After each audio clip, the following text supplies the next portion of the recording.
أعوذ بالله من الشيطان الرجيم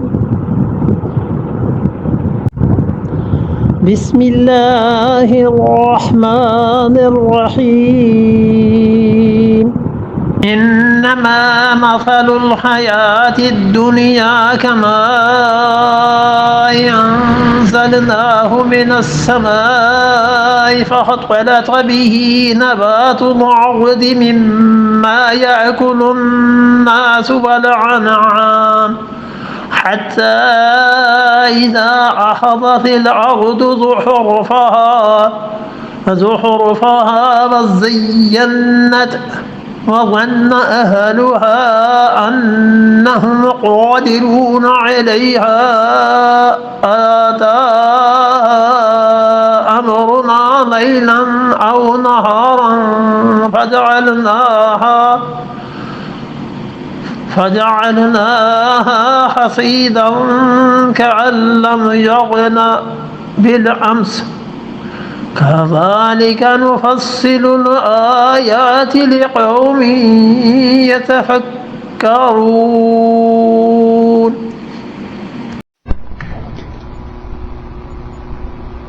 گیارہویں پارے میں سورہ یونس کی 24ویں آیت سے آج بات شروع کرنا ہے،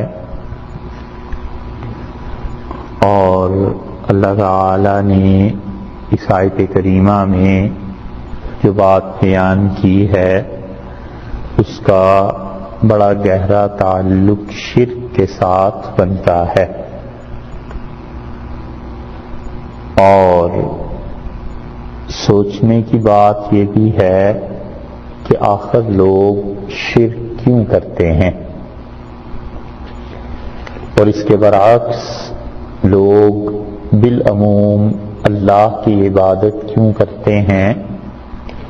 یہ دونوں پہلو اگر انسان سوچے تو ایک چیز یہ سامنے آتی ہے کہ بالعموم عبادت جو معبود کسی کی بھی کی جاتی ہے، خواہ وہ معبود برحق یعنی اللہ کی ذات ہو اور خواہ وہ کوئی اللہ کے علاوہ غیر ہو، بالعموم لوگ اپنی دنیا بہتر بنانے کے لیے یہ کام کرتے ہیں۔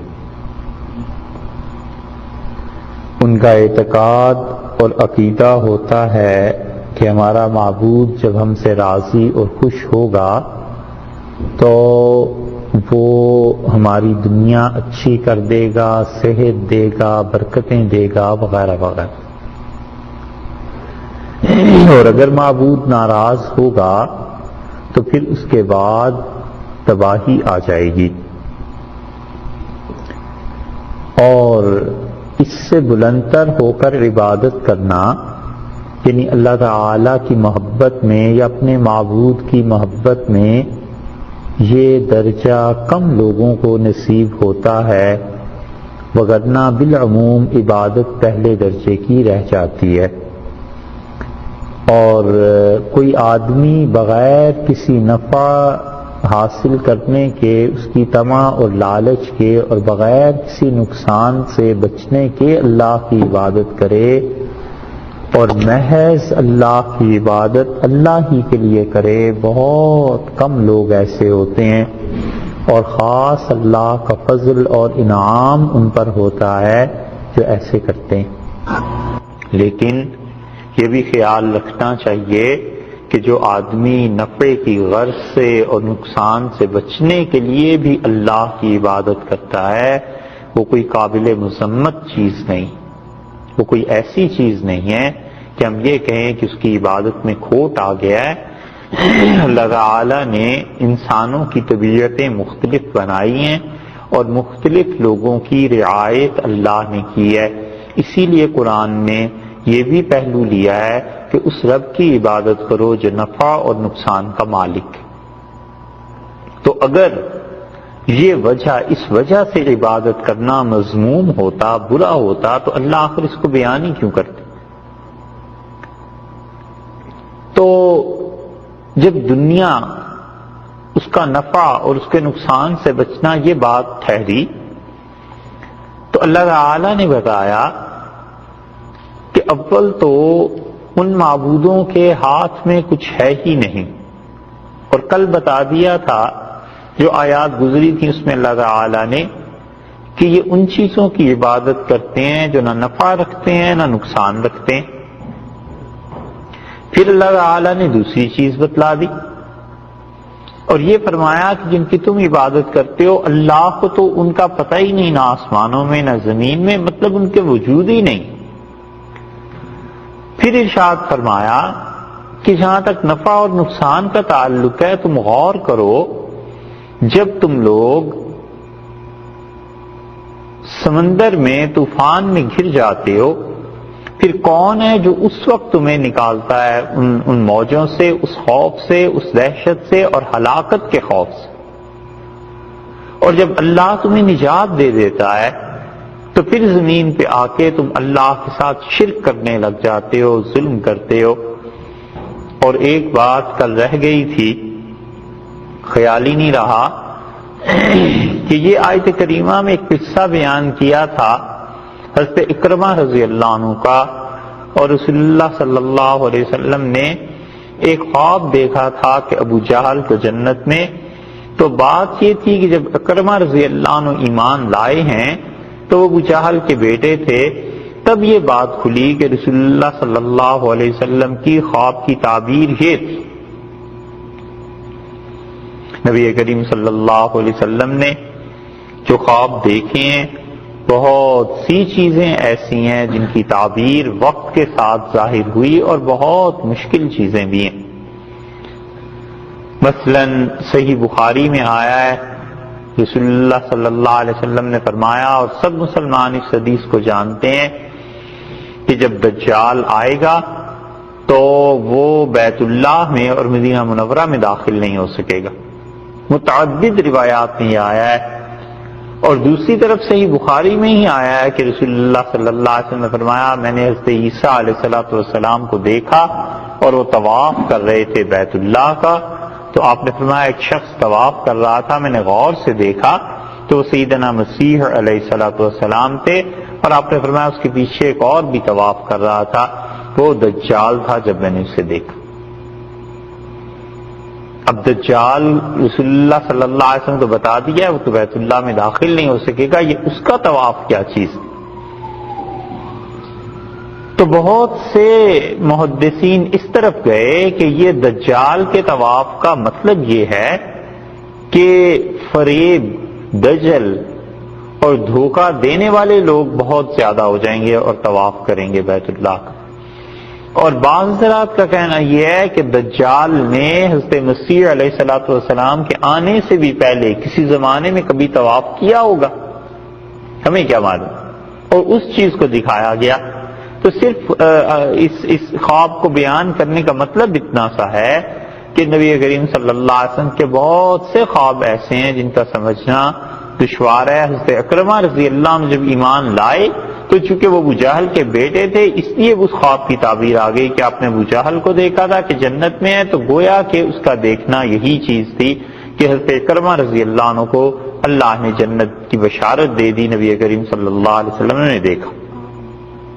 تو اللہ تعالی نے بتلایا کہ جب تم اس طرح طوفان میں سمندروں میں گر جاتے ہو تو پھر اس وقت کون تمہاری مدد کرتا ہے؟ اور جب یہ بات دنیا ہی کی ٹھہری کہ دنیا میں عبادات، معبود، عبادت، ان چیزوں کا تعلق اور نفع اور نقصان، تو ہم تمہیں بتائیں دنیا کیا ہے۔ بڑی خوبصورت مثال اللہ نے دی ہے یہاں پہ قرآن پاک میں دنیا کے متعلق 3-4 مثالیں جو اللہ تعالیٰ نے بہت فصیح و بلیغ دی ہیں، ان میں سے ایک مثال یہ ہے، اللہ نے فرمایا ہے کہ انما لوگوں بلا شبہ مثل الحیات الدنیا، دنیا کی زندگی کی مثال، اس کی کہاوت، کمائن جیسے پانی ہے، انزلناہ ہم اسے نازل کرتے ہیں، ہم نے اسے کیا ہے، من السماء آسمان سے یا اوپر سے۔ اس دنیا کی زندگی کی مثال تم اگر سمجھنا چاہو تو ہم تمہیں ایک مثال دیتے ہیں۔ یہ مثال جو ہے اس لیے دی جاتی ہے کہ جو اصل حقیقت ثابت ہے اس کی تشریح کی جا سکے، مثال کی بنیاد پر کوئی حقیقت ثابت نہیں کی جا سکتی۔ یہ بہت بڑے فرق اور اصول کی بات ہے کہ دنیا میں چاہے وہ مثالیں کتاب و سنت میں ہی کیوں نہ آئی ہوں یا دنیا کے معاملات میں، ایک حقیقت ثابتہ ہے، ایک چیز بالکل قائم ہے، اصول، اس کی تشریح کے لیے مثال دیتے ہیں تاکہ کوئی سمجھے۔ یہ نہیں ہوا کرتا کہ مثال دے کے پھر حقیقت کو ثابت کیا جائے، اس لیے کہ کمزور ترین طریقہ ہے مثال کا سمجھانے کے لیے، اور اللہ تعالیٰ نے چونکہ اس کلام کو سب کے لیے نازل فرمایا ہے، عام لوگوں کے لیے بھی اور ان دماغوں کے لیے بھی جو بہت اچھے دماغ تھے، اللہ نے سب کی رعایت فرمائی ہے، اس لیے مثال بھی ساتھ ہی ارشاد فرما دی۔ ایک چیز ثابت ہے، پھر اس کے بعد مثال دی گئی۔ ثابت ہے یہ متعدد حقائق سے کہ دنیا کو کوئی ثبات نہیں ہے، دنیا ہمیشہ کسی کے ساتھ چلنے والی چیز نہیں۔ یہ مثال ثابت ہو گئی، یہ حقیقت ثابت ہو گئی، اب اس کی تشریح میں مثال دے دی کہ اسے ایسے سمجھ لیا جائے۔ یہ نہیں ہے کہ مثال سے اصل حقیقت کو ثابت کرنا ہے۔ مشرکین مثالیں دے کر اصل حقیقت کو ثابت کرنا چاہتے تھے جس کا کوئی وجود ہی نہیں تھا۔ وہ کہتے تھے کہ دیکھو یہ ایک مثال ہی سے سمجھ لینا چاہیے۔ وہ کہتے تھے دیکھو بیٹی کسی کے گھر چلی جائے تو باپ اس کی بڑی قدر کرتا ہے، اسے کچھ دے دلا کے رخصت کرتا ہے، محبت کی وجہ سے تحفے دیتا ہے۔ اگر بیٹی ضرورت مند ہو تو باپ اس کی مدد کر دیتا ہے، بیٹی سے محبت ہوتی ہے۔ تو یہ اللہ تعالیٰ فرشتوں کو کیوں دے دیتا ہے؟ اس لیے کہ یہ اس کی بیٹیاں ہیں، معاذ اللہ، اور ہم ان کی عبادت کرتے ہیں تاکہ یہ خدا کے ہاں جب جائیں ہماری سفارش لے کے تو اللہ انہیں پلٹاتا ہے ان چیزوں کو دے کر جو ہم نے مانگی تھی۔ اب یہ مثال ہو گئی کہ اس حد تک تو حقیقت ہے کہ دنیا کی ہر قوم میں جب بیٹیاں جاتی ہیں باپ کے گھر تو باپ خوش ہوتا ہے، جو بھی اس کے رسم و رواج ہوتے ہیں پورے کرتا ہے، مگر اس مثال سے حقیقت ثابت کرنے چلے اور اللہ کے ساتھ شرک۔ پہلے یہ تو ثبوت ملنا چاہیے کہ اللہ کے یہاں کوئی بیٹیاں ہیں، اولاد ہیں، پھر اس مثال کو لیں۔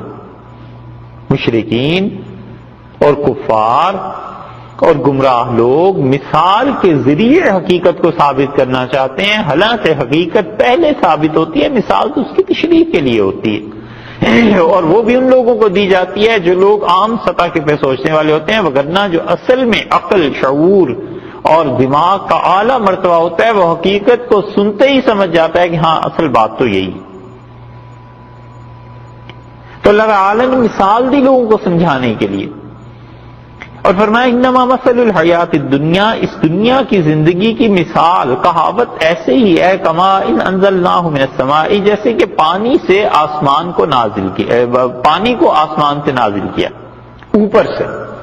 سما کا لغوی ترجمہ تو اوپر ہے، اور ہر چیز جو نیچے ہے اس کے مقابلے میں اوپر کی چیز سما۔ مثلا یہ ارض ہے، زمین ہے، اس کی چھت سما ہے، اور اس کے اوپر بھی اگر کوئی چھت ہے تو پھر یہی جو چھت آپ کو نظر آ رہی جسے آپ کہہ رہے ہیں سما، یہ اس کے لیے ارض بن جائے گی، اس کے اوپر سما آ جائے گی۔ اللہ تعالیٰ نے فرمایا ہم نے اوپر سے پانی کو نازل کیا، فاختلط بہ، اور اس کے ساتھ مل گیا۔ اختلاط کا لفظ جو اردو میں ہم استعمال کرتے ہیں وہ یہی چیز ہے کہ اس کے ساتھ مل گیا، پانی کے ساتھ زمین کی مٹی اس سے ملی، بہی نبات الارض، اور کیا ہوا، زمین میں سبزہ پیدا ہو گیا۔ اللہ نے سبزے کو خود پیدا فرمایا، اور زمین کے، مٹی کے اور پانی کے ملنے سے ایک نئی چیز وجود پذیر ہوئی، ایک نئی چیز آ گئی۔ اور نباتات جو زمین سے نکلتی ہیں اس کے متعلق بتا دیا کہ اصل پانی جب اوپر سے آتا ہے ہم بھیجتے ہیں، اس کے بعد زمین پہ نباتات پھیل جاتی ہیں، اور نباتات کو دیکھ لیجئے، قرآن آگے بھی بیان کر رہا ہے، اس میں ہر طرح کی چیزیں آ جاتی ہیں، گھاس پھیلنا شروع ہو جاتی ہے، اور زمین میں قطعات ہیں جو سرسبز و شاداب ہو جاتے ہیں، پھر اس سے بیلیں نکل آتی ہیں اور بیلوں میں مختلف چیزیں ہو جاتی ہیں. پھر بیلیں جیسے کہ سورہ انعام میں پیچھے گزر چکا، اللہ نے فرمایا کچھ کو چڑھا دیتے ہیں دیواروں پہ، اس طرح کی چیزوں پہ جیسے کدو ہے، ایسی چیزیں، اور ان میں سبزی پڑ جاتی ہے، پھول لگتے ہیں، پھل پیدا ہوتا ہے. اور پھر اسی طرح درخت بھی ہیں، اور درخت جو ہوتے ہیں وہ بھی ایسی لکڑی کے لیے بھی استعمال ہوتے ہیں یا پھل کے لیے، اور مختلف چیزیں جو ہر آدمی جانتا ہے. ارشاد فرمایا کہ زمین میں مٹی سے جب پانی ملتا ہے تو پھر اس سے نباتات پیدا ہوتی ہیں، مما یاکل الناس، جو کہ انسان کھاتے ہیں، والانعام، اور جانور کھایا کرتے ہیں. گھاس ہے، جانور چرتے ہیں، بہت سی چیزیں ہیں جو انسانوں میں اور جانوروں میں مشترک ہیں، جانور بھی کھا لیتا ہے اور انسان بھی ان چیزوں کو استعمال کرتے ہیں. گاؤں اور دیہات میں کئی جگہ فصلیں زیادہ ہو جاتی ہیں تو کسان اچھا حصہ اس کا بیچ دیتا ہے، جو باقی چیزیں رہتی ہیں شام کو، دوپہر کو، کسی وقت اپنے جانوروں کو ڈال دیتا ہے کہ جانور کھا لیں. اللہ نے فرمایا انسان بھی اس سے کھاتے ہیں، جانور بھی اس سے کھاتے ہیں. یہ مثال ایک چل رہی ہے، لیکن دیکھیے اس میں بھی حقائق کا ارشاد فرمایا گیا کہ بس دنیا کی مثال ایسے ہی، حتیٰ یہاں تک کہ اذا اخذت الارض، جب زمین پکڑ لیتی ہے. زمین کا پکڑنا مطلب یہ کہ زمین جو ہے وہ اچھی طرح اس نباتات سے پر ہو جاتی ہے. زخرفها، زخرف اصل میں تو استعمال ہوتا ہے سونے کے لیے، بلکہ سونے سے جو نقش و نگار بنائے جاتے ہیں ان کے لیے، چمک کے لیے استعمال ہوتا ہے. اسی لیے اردو میں بھی جو ثقیل اردو پرانے زمانے کی تھی اس میں یہ استعمال ہوتا تھا کہ زخارف دنیا، یعنی دنیا کی وہ چیزیں جن میں چمک پیدا ہو گئی اور انسان اس پہ ریجھ جاتا ہے، انسان اس پہ مر مٹتا ہے. حتیٰ اذا اخذت الارض زخرفها، یہاں تک کہ زمین نے اپنی چمک کو پکڑ لیا. ہر طرف نباتات ہے، سبزیاں پھیل گئیں، گھاس پھیل گئی، رنگ برنگ کے پودے اگائے، پھول ہیں، بڑے خوبصورت لگتے ہیں. اور قرآن نے ایک لفظ اور بڑھا دیا یہاں اللہ نے، وزینت، اور اللہ نے فرمایا سنگھار پر آ گئی. بہت اچھا ترجمہ یہ کیا ہے شاہ عبد القادر صاحب رحمۃ اللہ علیہ نے، اور وہ کہتے ہیں کہ زمین سنگھار پر آ گئی، یعنی جو چیز بن سنور کے بالکل تیار ہو جائے. مزین کرنا، کسی چیز کو تیار کرنا. قرآن پاک میں متعدد مقامات پر اللہ نے یہ لفظ استعمال فرمایا، ان میں سے یہ بھی ہے کہ زمین پورے جوبن پر آ گئی، اچھی طرح، کوئی گوشہ خالی نہیں رہا، چمن اچھی طرح لگا ہوا، بھر گیا باغ سبزے سے، سب چیزوں سے. اور جب اتنے زیادہ عروج اور ترقی ہوئی، وَظَنَّ أَهْلُهَا، اس کے جو مالک تھے انہوں نے گمان کر لیا. ہاں کی ضمیر جو لوٹ رہی ہے اصل میں یہاں پر مالکوں کی طرف، یعنی جو لوگ بھی اس زمین والے تھے، اس زمین کے مالک تھے، انہوں نے یہ گمان کیا کہ انہم قادرون علیہا، کہ وہ زمین کے مالکان اس زمین پر پوری قدرت اب رکھتے ہیں. اب اس کی فصل کو کاٹ سکتے ہیں، اب گھاس کو استعمال کر سکتے ہیں، اس چمن میں جدھر مرضی چلیں پھریں، عروج اور جوبن پہ آیا ہوا ہے یہ چمن، اور ہم اس پہ پوری قدرت رکھتے ہیں. آتاہا امرنا لیلاً، تو دیکھو لوگوں پھر ہمارا حکم، ہمارا عذاب، امر کہا ہے نا، تو امر دونوں معنی میں، ہمارا حکم آ پہنچا، اور حکم سے مراد عذاب. ہمارا عذاب آیا لیلاً، رات کے وقت، او نہاراً، یا دن کے وقت ہمارا عذاب آ گیا. اللہ کا عذاب کیسے آیا؟ قدرتی آفات آ گئی. ساری فصل اور کھیتی تیار تھی اور ایک دم سے جو اولے برسنا شروع ہوئے تو سارے پھل گر گئے اور سارے پھول برباد ہو گئے. اتنی شدید بارش شروع ہو گئی کہ دیکھتے ہی دیکھتے سیلاب آ گیا اور سارے باغ کو بہا کے لے گیا. سارا چمن تیار ہے اور اچانک زلزلہ آیا اور جس پہاڑ کے دامن میں تھا وہ پہاڑ ہی پلٹ گیا اور پتھر گر گئے اور سب چیزیں ختم ہو گئی. آتاہا امرنا لیلاً او نہاراً، اور ہمارا حکم آ پہنچا تکوینی طور پہ اللہ کا حکم. ایک تو تشریعی احکامات ہیں اللہ کے اور ایک تکوینی احکامات ہیں اللہ تعالی کے. اللہ کی جو 8 صفات ماننا ضروری ہیں ان میں سے صفت تکوین بھی ہے. حیات، اللہ کی زندگی ماننا ضروری ہے. سمع، بصر کہ اللہ دیکھتے ہیں اور اللہ سنتا ہے اپنے بندوں کی دعا کو، ان کی آواز کو. اور ارادہ کہ اللہ ارادہ کرتا ہے. اور کلام کہ اللہ تعالیٰ کا کلام جیسے یہ قرآن پاک. اور تخلیق کہ اللہ پیدا کرتا ہے. اور اسی طرح اللہ کی صفت تکوین یعنی اللہ بناتا ہے. جو امر ہے خدا کا وہ نازل ہوتا ہے. قل الروح من امر ربی یسألونک عن الروح، یہ آپ سے پوچھتے ہیں روح کیا چیز ہے. قل الروح من امر ربی، ان سے کہیے کہ روح میرے پروردگار کا امر ہے. یہ نہیں فرمایا کہ خلق ہے. 2 لفظوں میں قرآن نے ساری چیزوں کو جمع کر دیا. واقعی اللہ کا کلام ہے. اللہ نے فرمایا الا لہ الخلق والامر، سورہ اعراف میں گزر چکا تشریح بھی اس کی. اللہ نے فرمایا خلق بھی ہمارا ہے، امر بھی ہمارا ہے. خلق جیسے انسان کا جسم ہے اور امر جیسے روح ہے، امر جیسے زمانہ ہے. اور جو چیزیں اللہ کی عالم امر سے تعلق رکھتی ہیں قیامت تک انسان کی عقل کی گرفت میں نہیں آتی. عالم خلق اللہ کا جو ہے وہ انسان کی عقل میں آ جاتا ہے. ڈاکٹر سے پوچھیں جسم کا ایک ایک ریشہ الگ کر کے دیکھ لیا کہ کیا چیز ہے، کتنے پٹھے ہیں، کتنی چیزیں ہیں، ہڈیاں کہاں ہیں، کیا چیز. اور روح کے متعلق پوچھیں بس ایک حد تک علم ہے، اس سے زیادہ نہیں. اس زمانے میں جتنی چیزیں موجود ہیں انسان ایک ایک چیز کی کنہ دریافت کر لیتا ہے. پہاڑوں سے کیا سمندر کی تہہ سے نکال لیتا ہے جو اللہ نے چیزیں پیدا فرمائی ہیں انسانوں کے لیے. لیکن خود پوچھو کہ زمانہ کیا چیز ہے، کہ عالم امر ہے، انسان کے بس کی بات نہیں کسے سمجھے. تو یہ جو تکوین ہے، اللہ جو حکم دیتے ہیں جس کا تعلق تشریع سے الگ ہے. ایک ہے شریعت اور ایک ہے تکوین.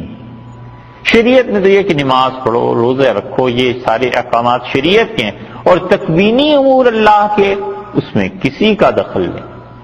اس کو عزت دینی ہے، اس کو رزق دینا ہے، اس قوم کا عروج ہے، اس قوم کا زوال ہے، اس خاندان کے یہ حالات ہیں، اس کے یہ سارے کام اللہ کے تکوینی ہیں. اور تکوینی امور میں کوئی سوچ بھی نہیں سکتا کہ خدا کے ہاں دخل دے، اور نہ ہی کسی کی چلتی. اولاد کا دینا ہے نہیں دینا ہے یہ تکوینی کام ہے اللہ کے. ہاں انسانوں کی دعا کام کرتی ہے، اور وہ بھی اگر قاعدے سے کی جائے جو اللہ نے اصول ارشاد فرمائے. تو اس لیے یہ زلزلے، سیلاب، اس قسم کی جتنی چیزیں ان کا شریعت سے تعلق نہیں، تکوین سے تعلق ہے. اور تکوینی امور کون اصل میں کہتے ہیں؟ بنانے کو. تو تکوین بنانا، تو اللہ کا بنانا کیا ہے؟ یعنی ایک کام، ایک تو ہے تخلیق، یہ بھی بنانا ہے، اور ایک ہے تکوین. وہ جو بنانا ہے اللہ کا وہ اصل میں آپ نے وہ آیت پڑھی کہ اللہ جب کسی چیز کا ارادہ کرتا ہے یقول لہ کن فیکون، اللہ کہتا ہے کن ہو جا، وہ ہے تکوین. وہ عالم ہے تکوین کا، اور اس پہ ایمان لانا ضروری ہے. آئے گی ایک جگہ یہ بحث انشاءاللہ اسی مرتبہ جہاں اللہ تعالیٰ کی صفات پہ، وہاں آپ سے عرض کر دیں گے. تو ارشاد فرمایا کہ ہمارا تکوینی امر آ جاتا ہے. وہ کیا ہے؟ سیلاب ہے، زلزلہ ہے، کوئی چیز بھی ہے، لیلاً او نہاراً، اور دن کو آ جاتا ہے یا رات کو ہمارا امر، ہمارا حکم آ گیا. تو وہ جو باغ اتنا سجایا ہوا تھا اور جو پھول اتنے کھلے ہوئے تھے اور سبزہ اور ساری کی ساری چیزیں، فجعلناہا، ہم نے اسے کر دیا حصیداً، خشک گھاس اسے بنا دیا. ہم نے اس طرح کر دیا کہ جیسے کاٹ کر ڈھیر اس کا لگا دیا ہو، کأن لم تغن بالامس، جیسے کہ کل کو یہاں یہ چیز تھی. ہمارا حکم جب آیا تو سارا چمن برباد ہو گیا، سب چیزیں مٹ گئیں. بس دنیا کی زندگی کی مثال لوگوں ایسی ہی. یہ اللہ نے دنیا کی زندگی کی مثال دی کہ انسان کیا کچھ کرتا ہے اور تدبیر کے درجے میں سارا اپنا چمن اگا اور بسا لیتا ہے اور سمجھتا ہے کہ اب تو اس پہ کوئی آفت آئے گی نہیں، اور ہم اچانک ایک چیز بھیج دیتے ہیں اور سارے کا سارا اس کا منصوبہ ناکام ہو جاتا ہے، ختم ہو جاتا ہے. دارا شکوہ نے خط لکھا، ایک بزرگ تھے اس کے زمانے میں، میاں میر رحمت اللہ علیہ، وہ لاہور کے تھے، اب بھی ان کا مزار ہے. اور اس نے خط میں لکھا کہ حضرت یہ سمجھ نہیں آتی، گاہ راست کند صورت مرد وزنے، مردوں اور عورتوں کی اتنی خوبصورت شکلیں بناتا ہے کہ انسان دیکھ کے پاگل ہو جائے، دیوانہ ہو جائے، اور پھر جب توڑتا ہے تو بالکل مٹی میں ملا دیتا ہے. کس نیست کے پرسد استاذ قزارا، کوئی ایسا نہیں ہے جو اس سے پوچھے کہ اگر یہ سب کچھ مٹی میں ہی ملانا تھا، توڑنا ہی تھا، تو بنایا ہی کیوں تھا. تو انہوں نے جواب میں دارا شکوہ کو لکھ کے بھیجا، اور بڑے عارف باللہ تھے، بڑا خدا کیا ان کا مقام تھا. میاں میر رحمت اللہ علیہ کا کلام اب بھی پایا جاتا ہے لاہور میں، سب جانتے ہیں حضرت میاں میر رحمت اللہ علیہ کی قبر کو اور ان چیزوں کو. تو انہوں نے لکھ کے بھیجا دارا شکوہ کو کہ بات تمہاری درست ہے کہ اللہ تعالیٰ ایسی صورتوں کو بناتا ہے، مٹی میں ملا دیتا ہے. اور آخر پہ انہوں نے ایک شعر کا اضافہ اس میں کیا، انہوں نے کہا کہ گل راچے مجال است کے پرسد کلال، مٹی کی کب ہمت اتنی ہو گئی ہے کہ وہ بنانے والے سے یہ پوچھے کہ اگر تو نے مٹی میں ہی ملانا تھا تو بنایا کیوں تھا. کہ مٹی کی کیا اوقات.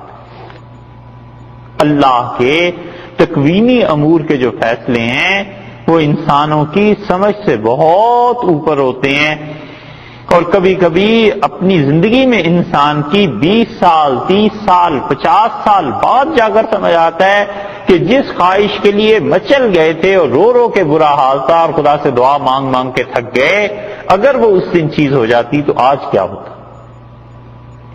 اللہ نے اسی لیے کہا ہے کہ اگر ہم اس دنیا کو انسانوں کی خواہشات پر چھوڑ دیں تو حق ختم ہو جائے اور باطل غالب آ جائے. اس لیے اس کی تکوینی چیزیں. تو فرمایا دنیا کی زندگی وہ ایسے ہی ہے جیسے یہ سارا چمن بھر گیا، پھولوں سے سب کچھ ہو گیا، اور ہمارا حکم آ گیا اور عذاب آیا، زلزلہ آیا، فجعلناها حصیدا، ایسے ہو گیا جیسے کاٹ کر گھاس کو پھینک دیا جاتا ہے، کل لم تغن بالامس، اور ایسے ہو گیا جیسے کہ کل کوئی چیز یہاں بستی تھی ہی نہیں، کوئی چیز آباد ہی نہیں. کذالک، اور لوگوں اسی طرح نفصل الآیات، ہم اپنے پتے لوگوں کو بتاتے ہیں، لقوم، اس قوم کے لیے، یتفکرون، جو قوم جن کو دھیان ہے، جو لوگ سوچیں گے اس مثال کو، انہیں پتا چلے گا کہ اس مثال میں ہم نے کیا کیا کہا. بہت اچھی اور گہری نظر اس مثال پر جس شخص کی گئی ہے، شاہ عبد القادر صاحب رحمۃ اللہ علیہ کی. یہ ایسے ہی نہیں ہے کہ چونکہ وہ ہندوستان سے تھے اور ہمارے علاقوں سے تھے تو بر صغیر کے ہونے کی وجہ سے ہم ان کی تعریف کرتے ہیں. ان کی کتابوں کو جب انسان پڑھتا ہے تو اعتراف کرنا پڑتا ہے، ماننا پڑتا ہے کہ اللہ نے آخری صدیوں میں، خاص طور سے پچھلی 300-400 برس میں، جتنا علم، جتنا تقویٰ اور جتنی گہری سمجھ دین کی ہندوستان کے علماء کو دی تھی، پورا عالم اسلام اس کی مثال لانے سے قاصر، بغیر کسی خوف کے. اس خوف کے کوئی کمالی تردید کرے گا، بغیر اس خوف کے ہم کہتے ہیں شاہ ولی اللہ محدث دہلوی رحمۃ اللہ علیہ، ان کے بیٹوں کی جو علوم ہیں، اس کی مثال پورا عالم اسلام نہیں بتا سکتا، کہیں اتنے بڑے لوگ پیدا. جامع الازہر کے شیخ آئے تھے ہندوستان، تو انہوں نے خطاب میں اب بھی چھپا ہوا مل جاتا ہے، انہوں نے کہا کہ اگر اس آخری زمانے میں حدیث کے علم کو ہندوستان کے علماء نہ سنبھال لیتے تو حدیث کا علم دنیا سے مٹ جاتا۔ بات بھی ایسے ہی۔ اب اس مثال کو سب پڑھتے ہیں، مفسرین نے اس مثال پہ لکھا بھی ہے۔ قرطبی اور المعانی رحمت اللہ علیہ جو بڑے بڑے مفسر گنے جاتے ہیں، ان کا دماغ اس جگہ تک نہیں پہنچا جہاں شاہ عبد القادر صاحب رحمت اللہ علیہ کا پہنچا ہے۔ وہ کہتے ہیں اس مثال سے مقصد کیا ہے؟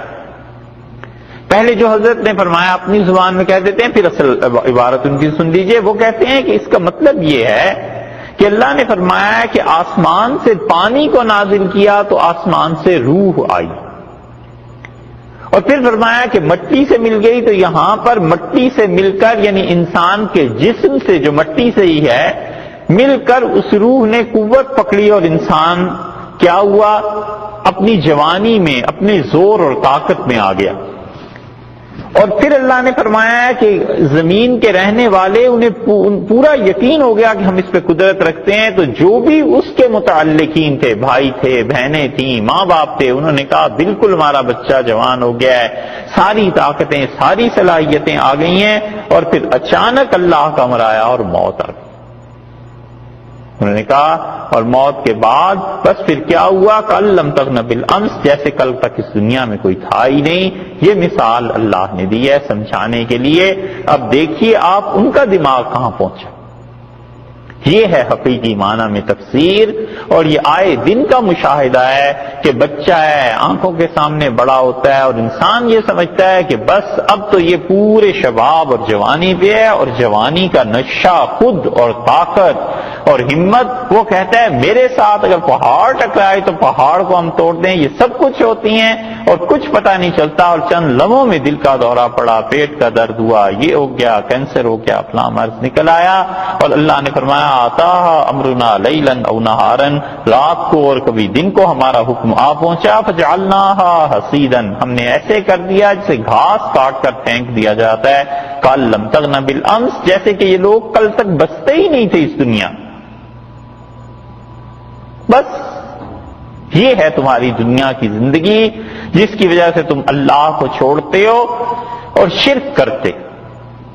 اتنی ناپائیدار ہے، اتنی ناپائیدار ہے کہ اس سے زیادہ احمق انسان نہیں جو اس سے جی لگا بیٹھے۔ کچھ بھی نہیں، بس انسان کا اس دنیا سے اتنا ہی واسطہ اور تعلق ہونا چاہیے جتنا ضروریات زندگی ہیں، اور ضروریات سے زائد سب چیزیں دوسروں کی ہیں، اپنا کچھ دے۔ کپڑے پہننے ہیں یہ ضرورت میں داخل ہیں، سواری ہے وہ ضرورت میں داخل ہے، اور مکان ہے وہ ضرورت میں داخل ہے، نوکری، پیسہ، جاب یہ ضرورت میں داخل ہے۔ یہ سب چیزیں ضروریات زندگی ہیں، شادی ہے، بچے ہیں، یہ سب ضروریات زندگی، اور اس سے بڑھ کر جو چیز ہے اس سے کیا دل لگا۔ اسی لیے رسول اللہ صلی اللہ علیہ وسلم نے فرمایا تھا، آپ نے کہا کہ جب موت کے فرشتے آتے ہیں تو وہ آپس میں باتیں کرتے ہیں اور کہتے ہیں، لوگ آپس میں باتیں کرتے ہیں میت پہ اور کہتے ہیں کہ کیا چھوڑ کے مرا ہے، اور فرشتے کہتے ہیں آگے کیا بھیج۔ ایسے ہی ہے زندگی۔ ایک بزرگ تھے اور کسی گاؤں میں بستی میں رہے، اور بستی والوں کو بڑی محبت ہو گئی، تعلق ہو گیا، اللہ کے نیک بندے تھے، اور مدتوں انہوں نے محنت ریاضت کی، لوگوں میں ایک مقام بن گیا، اور وہ ایک دن گاؤں والوں سے کہنے لگے کہ ہم نے بس جانا ہے، اب اس بستی کو چھوڑنا ہے۔ تو لوگوں نے بڑا اصرار کیا کہ حضرت آپ اس بستی کو نہ چھوڑیں، مت جائیں، تو انہوں نے کہا نہیں بھائی ہمیں جانا ہے، اب اس بستی سے نکلنا ہے۔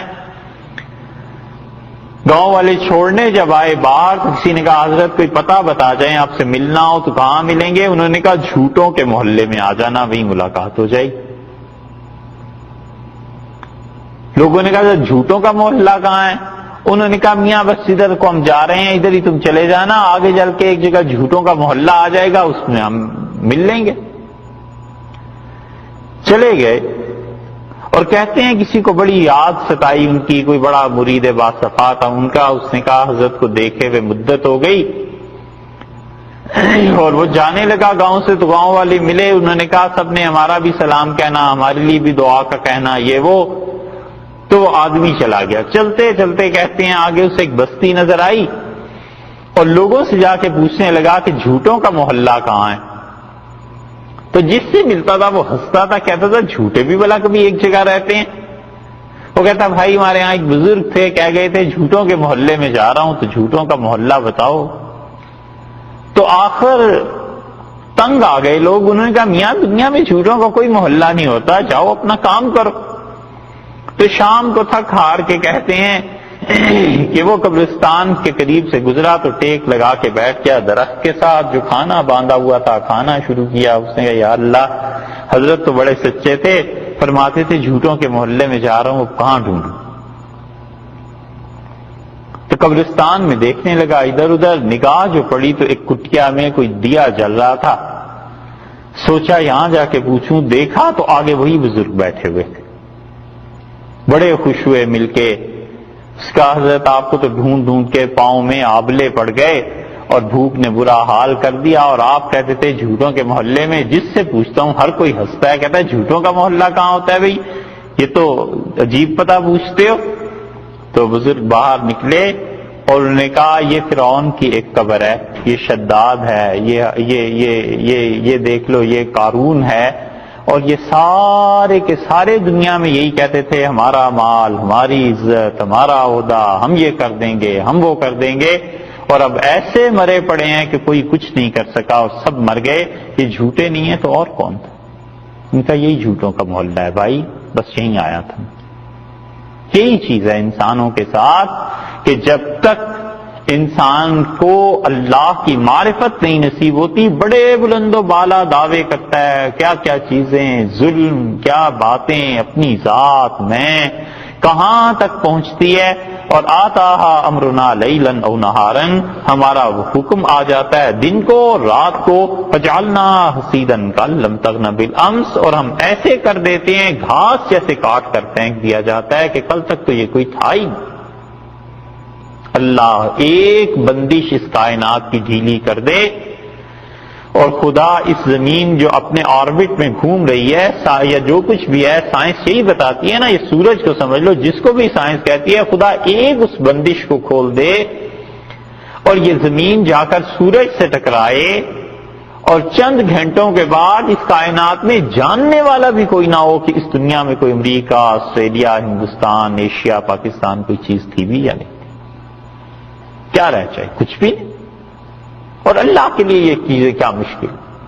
یہ جو لوگ سائنس کی تحقیق کرتے ہیں اور جو کہتے ہیں کہ فلاں کہکشاں تھی اور ایسے ہو گیا اور ایسے ہو گیا، اور گلیکسیز ایسے چل رہی ہیں، اور زمین میں پلیٹس ہیں ایسے نکل رہی ہیں اور ایسے بیٹھ رہی ہیں، آتا امرنا لیلا او نہارا، ہمارا حکم آ جائے جب دن میں اور رات میں، ہم ایسے کر دیں جیسے یہ کٹا ہوا گھاس پڑا ہے. اور قیامت میں بھی تو یہی ہو جائے گا.